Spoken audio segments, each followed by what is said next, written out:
Commercial fishing. In Alaska, it's big business.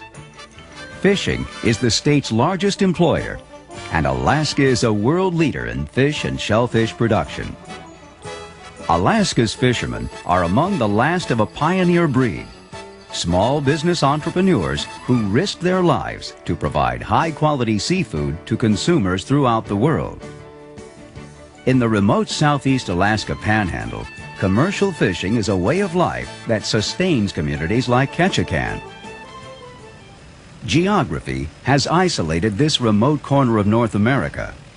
Walled off from the rest of the continent by an almost impenetrable mountain range, the land, the people, and the communities are reminiscent of frontier America. No freeway commuters these. Southeast Alaskans travel almost exclusively by boat or plane, with raw nature as the backdrop. In this vast wilderness, salmon are as abundant as at any time in history. Ironically, the world seafood market today is flooded with salmon, with much of the wild production based on Alaska's enormous stocks. This tribute to the health of Alaska's marine ecosystem contrasts sharply with the much publicized pressure on salmon populations along the lower 48 coasts of Washington, Oregon, and California. Blessed by natural bounty and conservative management, the business of fishing remains a large and sustainable industry in southeast Alaska. And in today's Ketchikan, as in generations gone by, nearly everyone's life is impacted by salmon. Nearly 100 years ago, salmon cartels like the Alaska Packers Association and food conglomerates like the Libby McNeil Libby Company dominated the salmon industry. The early packing companies loaded their vessels with the men, equipment, and supplies necessary to carve salmon canneries out of the Alaska wilderness. Fishermen signed on to these voyages to seek their fortunes. Before they could practice their craft, however, the fishermen toiled as stevedores, then as sailors during the long journeys north to destinations like the George Inlet Cannery.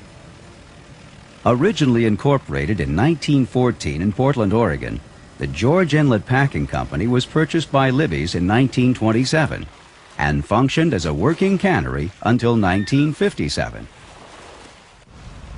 The salmon canneries brought together people of diverse cultures. Fishermen from the Scandinavian, Italian, and Yugoslavian communities of Seattle and San Francisco joined the original inhabitants of this great land, native Alaskan fishermen whose long cultural heritage has always been intertwined with the return of the salmon. Martin Perez began his fishing career as a boy, despite his father's reservations about this choice of career. I remember when my dad took me out fishing 28, and I got out there and I come in, I said, "Dad, this is what I'm going to be, a fisherman." He said, "You're fired." He said, "You're not going to be a fisherman." He went out, next trip he come in, he said, "Bill," that's my nickname, "you have to go fishing with me." So I've been a fisherman ever since. Soon, Perez was master of his own boat. He recalls the year when he converted the vessel to purse seining. It was built as a trawler tuna and halibut, see? But like I said, by 1951, Lars Nerlin, that's his name, Libby McNeil Libby, talked me into go seining, fix it up. I told him, "Well, I need a lot of fixing, bring it out here to George Inlet and we'll fix it up." And they did, put the flying bridge on, built the turntable, hooked up everything, put a seine winch, davits, everything. So that's where I got my start at the George Inlet canneries for seining. For the actual work of processing salmon, the canneries look for sources of inexpensive labor. Men known as China contractors organized teams of Chinese workers and sent them to Alaska. Each company told the China contractor how many workers it required, and he hired them and delivered them to the company's vessel at the port of embarkation. At the canneries, the Chinese lived in separate quarters, where the contractor fed them their own foods and provided the alcohol and opium used by some as a temporary escape from the drudgery. Later, the Chinese were replaced by other nationalities. Son of a company watchman, Carl Asplund literally grew up in the western Alaska cannery of Libbeyville. After World War II, he managed the George Inlet packing operation. On a normal canning day in George Inlet, we employed the neighborhood of 200 people. And we had a lot of cannery workers, a lot of ladies from the city of Ketchikan that would come out and spend the summer out there. And we had a mixture of Filipino, Japanese, and Puerto Rican in our cannery crews. Tilly Kushnick remembers the early years. From 15 years old, I started working in the warehouse, piling cans. And then from there, I went to sliming fish. And then from sliming fish, I went to the filler, patching table. We get so much fish, they call us into the fish house and we have to sort fish, all the species. Even to longshoring. When the men are gone, we have no longshoremen. We truck the cases of fish, to the loading ship. Tilly fished alongside her father as a girl, working in the seine skiff in the years before the skiffs were powered by engines. The physical labor didn't end when they delivered their fish to the cannery. I was a oarsman. That time they didn't have power skiff. And, you had to be oarsman. And I was oldest of the family, and I was pretty strong. When we fish on this side, we go all the way out to George Inlet and deliver our fish. And that was another hard work a long time ago. You had to pitch your fish out, certain species first with a fish peel. And we used to do that, and Pop would be resting, and because we run night and day. And then after we get through, we run around the docks playing. Look at, peeking in, see what everybody's doing. Because we didn't dare wander off too far, because Papa wouldn't let us wander off. Although the cannery strove to make things as pleasant as possible, life at the frontier was distinctly lacking in creature comforts. By the 1930s, Alaska canneries were like small towns that provided housing, food, medical care, and communications with the outside world. The canneries existed for one reason: to pack fish. And when the fishing was heavy, nobody had time to think about anything else. Alec Brindle's family has been engaged in the salmon packing industry around Ketchikan for generations. If you take a cannery like George Inlet or Ward's Cove, those were in remote locations. Usually had to provide their own power, their own water, their own sewage. You brought your crews in, you had to provide the housing, you had to feed them. Most everybody from early on was under a labor agreement with a variety of different unions. And you canned fish as long as you had the fish to can. You couldn't operate 24 hours a day for sanitation reasons, and your crews obviously couldn't operate that long, but to operate from 6 or 7 in the morning till 10 or 11, 12 o'clock at night was not unusual, although you couldn't do that on any sustained basis. But if you had to operate that long to clean up the fish, why, you did. You've only got so much time to get them because they don't wait. The creature that lured so many men to the Alaskan frontier is a fish that engages in one of nature's most remarkable fertility rituals. Spawned in the gravels of freshwater creeks, mature salmon make their way back to the same waters where they were born. These returning spawners are bruised and worn. Soon, after planting the seeds of the next generation, they will die. When they reach the spawning area, the salmon pair off and dig shallow depressions in the stream bed. Each female lays thousands of eggs, which are fertilized by the male and covered with gravel for protection. The female expends her dying breaths, fighting off intruders. The eggs develop throughout the winter months, and hatching occurs in late winter or early spring. When they are big enough to survive the journey, the young salmon migrate seaward. Little is known about their lives at sea, where they spend from 2 to 6 years before returning home. One thing is known for certain. From the times when the Tlingit and Haida were the only people in the region, the salmon runs of southeast Alaska have spawned a frenzy of human effort each summer, as flotillas of people and equipment rush to greet them. In the early years, fish traps were the principal means of supplying the canneries with fish. Fish traps had long been used by native Alaskan fishermen, but trap technology was perfected by the salmon canners, who created elaborate structures constructed from pilings driven into the seafloor. Each trap featured a long line of pilings called the lead that stretched across a known salmon migration route. When the fish encountered the obstruction, they had two choices. They could either swim ashore or turn seaward, directly into the trap. Trapmen still argue that the traps represented the finest method ever devised for catching salmon.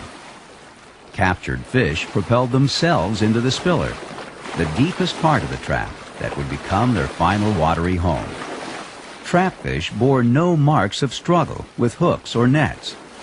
Freshness was assured because the fish were alive when the lifting crews brailed them into tenders for the short run to a nearby cannery. To fish the deep waters of southeast Alaska, the industry devised the floating trap. The first floater was patented in 1907 by James Robert Heckman, one of Ketchikan's founding fathers. His device caught 400,000 salmon in its first 24 days of operation. Floating traps were constructed on the beach by crews that had mastered the intricate art of building log frames and suspending the wire traps. They did the work at low water, then simply floated the traps to the fishing location when the tide was high. Men known as trap watchmen spent lonely summers in tiny shacks tending the fishing operations. Roy Berg, who later became caretaker at the George Inlet Cannery, began his career as a Ketchikan area trap watchman at a tender age. I was 14 years old. It was in 1933. I had begged my mother to please let me go, and she was very hesitant. I finally got her to say okay. I grabbed my seed bag, my clothes, and run like heck down to the tender, but they had some engine troubles, so they didn't leave right away. So I hid up into the forecastle and didn't really relax until I heard that engine going, and they threw the lines off, and we were out in the channel. And we get out to Rose Inlet, Prince of Wales Island, and from there they took me out to the trap. There was only one watchman on it then, and I thought he was quite an old man because he probably wasn't over 30. It was quite rough, and the water was coming over the traps, and I was plenty nervous. They unloaded me and my gear off of there, got up to the trap shack, and it was dry up there, so I relaxed a little bit. And the guy was so nice to me, and I was a cook and dishwasher, and he took care of the outside work, and I had a very pleasant summer there. Traps were expensive to build and operate, and soon the best trap sites were property of the cartels and conglomerates that dominated the industry. While the traps were indisputably effective, they were despised by the residents of territorial Alaska. Traps had become the symbols of what Alaskans viewed as a colonial empire bent on usurping their resources. Their enmity led to piracy. The trap pirates discovered that you didn't have to own traps to brail trap fish in the dark of night. Locals regarded them somewhat like Robin Hoods, who robbed from the salmon industry for the sake of the poor Alaskans. Ketchikan resident Ben Fleener admits that hard times and the dominance of the traps forced local fishermen to resort to night operations. It got that bad that if you were going to pay your oil bill, the fuel bill for the boat, you had to do something besides troll. So some of us, and myself included, we approached one of the fish traps and approached the watchman. Some we knew, make a deal with them where we would, in my case, I always split the difference. We would make arrangements to buy their fish. We could, and then we would, whatever we got, we split with them. You know, it was what's fair is fair deal. They were running a risk and we were running a risk. Sometimes the night work proved dangerous. We had some rather hairy experiences. One of them was the night we were working on the Chesina Point trap. And it was blowing a little bit, and we just got tied up and we were going to put the brailer in the spiller, and my deckhand, Fred Evanson, he looked up and he said, "Expletive deleted." "Let's tie loose." He said, "Here comes a boat." And we looked up and all I saw was this white wall of water coming at us. And so we let go of the lines in a hurry, and I kicked it in gear and full speed. And I looked back, and here was this wall of water, and I could see Carlock, I think as I remember was the name of the boat. No lights, he had no lights on. He was coming down right on our stern, and the bone in the teeth of the ship was higher, twice, 3 times as high as the stern of our boat, the little gunboat. Fred looked back, and his eyes were big as saucers, and he says, "You got a spotlight?" And I fortunately had a spotlight. He grabbed that and turned our spotlight into the pilot house of the Carlock and said, "Head for the beach."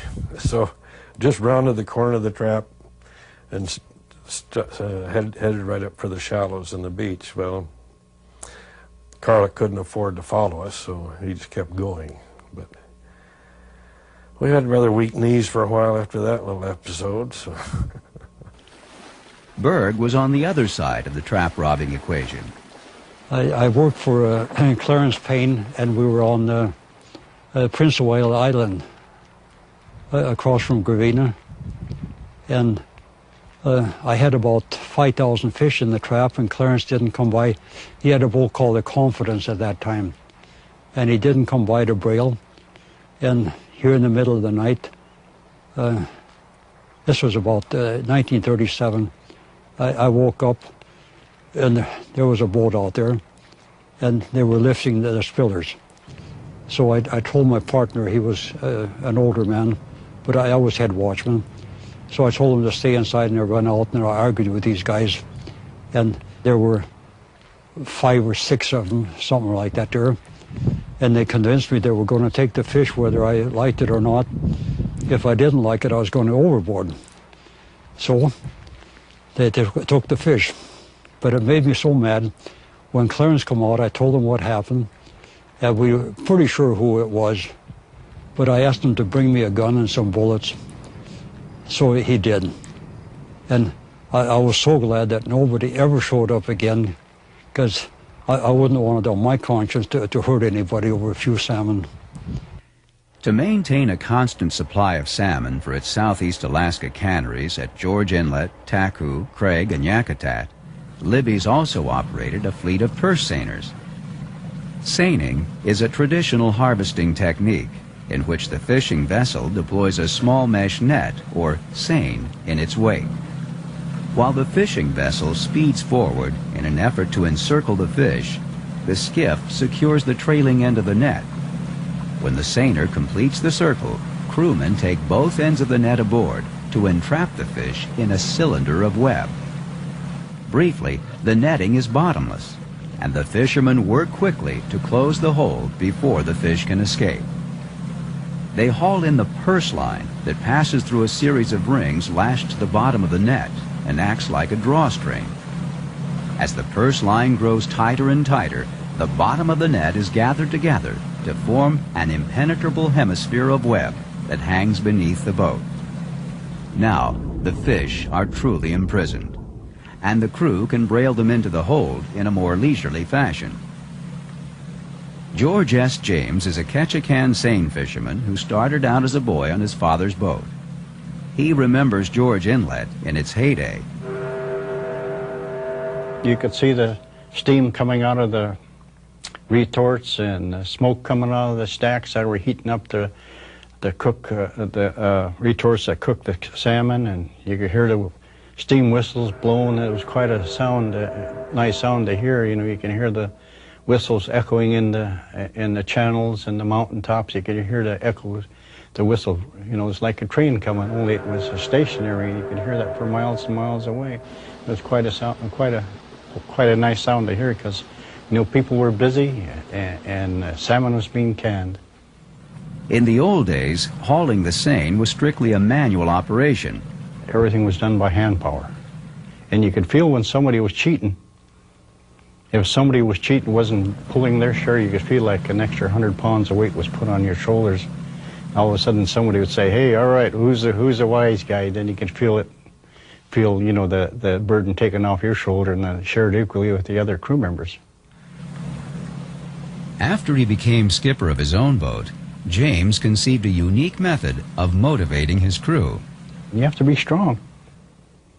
And one way I used to check my crew members out, if a guy wasn't putting out like he should, I would take and wrestle him and say, let's wrestle. And a lot of times, a good portion of the time, I'd pin the guy, and I know I'd have to use everything I had got to pin him. And I'd say, all right, what's your excuses? You're just about strong as me, or maybe you're even stronger than me. What's holding you back? There's no excuse after that. Whether captured by seine or trap, the fish met a common fate. As noted in one early news report, salmon used to be butchered by Chinamen, but a machine has been invented which takes the place of the Chinaman and has therefore been given the name of the iron chink. This machine is a marvelous piece of mechanism and butchers the salmon at the rate of 60 per minute. The iron chink made such an impact on the salmon industry of the day that one early cannery tycoon described it as nothing less than the most important machine ever invented. The butchered fish passed along conveyors, first to the sliming table where they were washed, then to the feed table where the mechanical fingers fed them into the filler machine. The filler machine cut the fish to size and inserted the requisite amount of meat into each can, along with a 1/4 ounce of salt for each 16-ounce tall. The cans received the human touch at patching tables, where they were scrutinized for proper fill and purity. The cans were sealed, a vacuum was introduced, they were washed and arranged on iron trays called coolers, which were piled on trucks, and wheeled on rails to the retorts, where they were steam processed. Finally, they were cooled, lacquered to prevent rust, and labeled. There was a lot of fish back then. A lot of fish. The canneries, I can remember the scow loads by the scow loads that they were bringing into the canneries, and I wonder how they can so fast. In fact, the women had to work almost around the clock to keep that fish from spoiling. And you have to get a lot of credit for this cannery workers, the women, local women, that a lot of them worked in the cannery. And it was a lot of effort on their part. Catching it is not too, it's pretty hard, but it's even harder to stand on your legs 20 hours a day trying to process this fish. Some days if we had a lot of fish, of course their season was very short. Sometimes we'd start canning at 6 o'clock in the morning, and we'd run until midnight, 1, 2 o'clock the next morning. So sleep was dear. We got 3 or 4 hours of sleep, then we were back at it again. And this was during the heavy period of fishing. They had 6 meals a day. They had breakfast, and then they had mug up at 10 o'clock, and 12 o'clock they had lunch, and 3 o'clock they had another, the mug up. There was a coffee break that they had took for about 15 minutes, and they'd go out and have their coffee and cakes and sandwiches. Then we'd have dinner. Then at 9 o'clock they'd have another break, a mug-up break. And if they worked beyond midnight, why, those that wanted were entitled to a hot meal at the mess hall. In its heyday, Ketchikan was the site of some 13 canneries, stretching from Ward's Cove to George Inlet. Canneries that produced over 1 million cases of salmon a year, in the era before the advent of high-speed canning machinery. In the modern era, the salmon industry has undergone dramatic changes. Alaska voters banned fish traps with the passage of the Statehood Act in the late 1950s, and the Southeast Alaska salmon harvest became the sole province of the independent fishermen who endure to the present day. Without the sure supply of cheap fish once provided by its network of trap sites, Libby McNeil Libby closed the George Inlet Cannery in 1957. Roy and Amy Berg had moved to George Inlet that same year, expecting to become the resident employees of a functioning cannery. Instead, they became the caretakers of a remote storage site for fishing gear that would no longer pulse with the energy of the salmon harvest.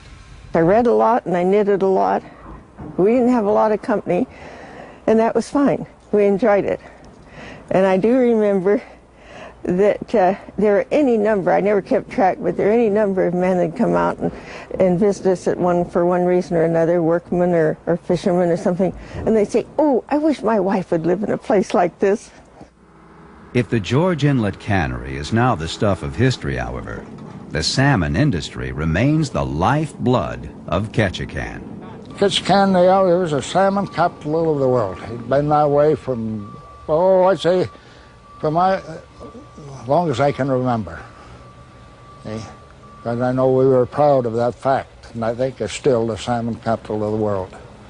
And I think there'll be a future in canned salmon forever. You get a salmon in a can, why it's preserved, and it's good for a few years. So I think the canned salmon industry is still got a bright future ahead. And as long as there are salmon, men will gather along Alaska's coast to greet them. For some reason, this business of fishing engages its practitioners with an intensity that characterizes few other professions. It's infectious, I guess. I don't know. There's just something to going out and seeing if you're going to get the fish and then getting them. You know, when we go north, we don't know if we're going to get any fish. And we start buying the fish, oftentimes we don't know what we're paying for them. And when we do pay for them, we don't know what we're going to sell them for, if we're going to sell them at all. To a lot of people haven't grown up in it, it doesn't seem very sensible, and I guess maybe it's not. But it's not a business that lends itself very well to conventional management techniques. This is not something where MBAs do well. You can't measure it. And when you're sitting there waiting for the fish to come, and there's nothing you can do about it, they're either going to show up or they aren't. And then once they do, why, everybody knows that they're only going to be there for a few days, so there's no time for anything other than catching and processing fish. And all else becomes totally irrelevant and unimportant. So I guess that's what it's all about.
Commercial fishing.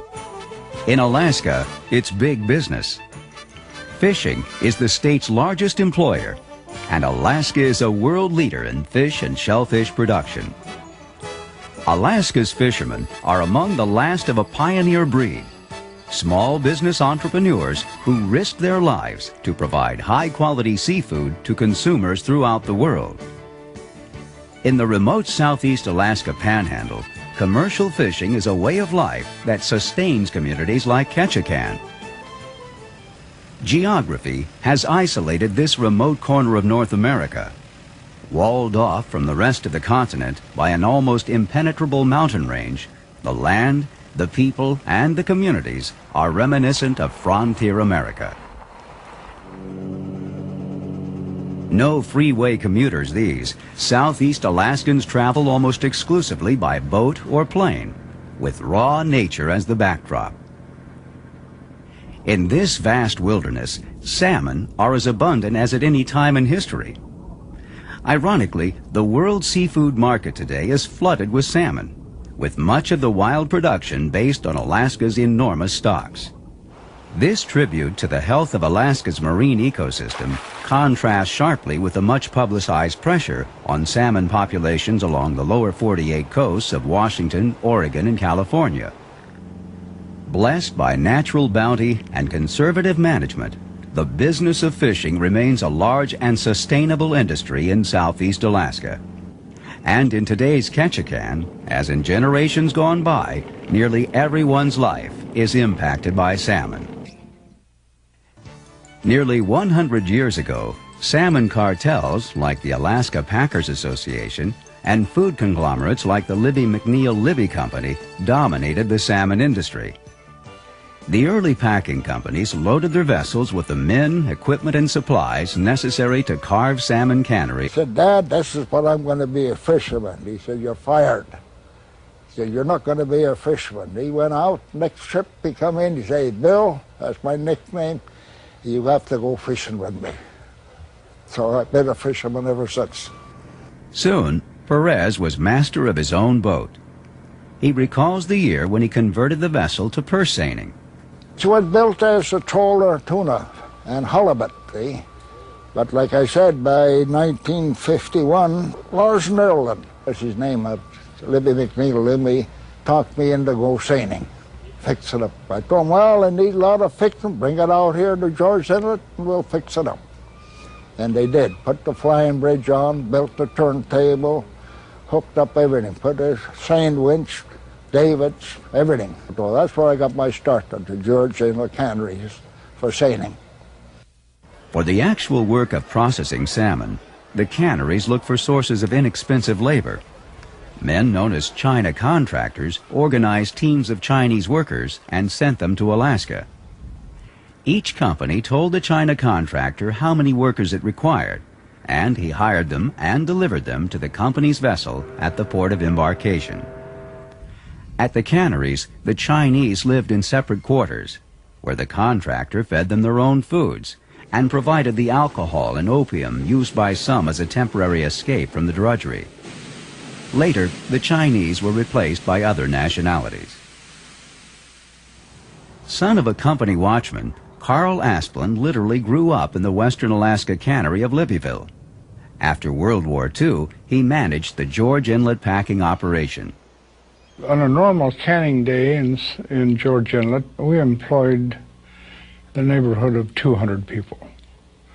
And we had a lot of cannery workers, a lot of ladies from the city of Ketchikan that would come out and spend the summer out there. And we had a mixture of Filipino, Japanese, and Puerto Rican in our cannery crews. Tilly Cush is out of the Alaska wilderness.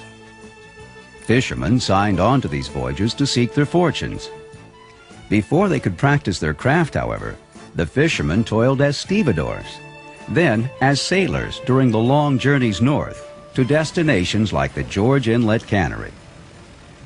Originally incorporated in 1914 in Portland, Oregon, the George Inlet Packing Company was purchased by Libby's in 1927 and functioned as a working cannery until 1957.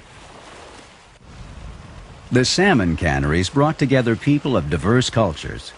Fishermen from the Scandinavian, Italian, and Yugoslavian communities of Seattle and San Francisco joined the original inhabitants of this great land, native Alaskan fishermen whose long cultural heritage has always been intertwined with the return of the salmon. Martin Perez began his fishing career as a boy, despite his father's reservations about this choice of career. I remember when my dad took me out fishing 28, and I got out there and I come in,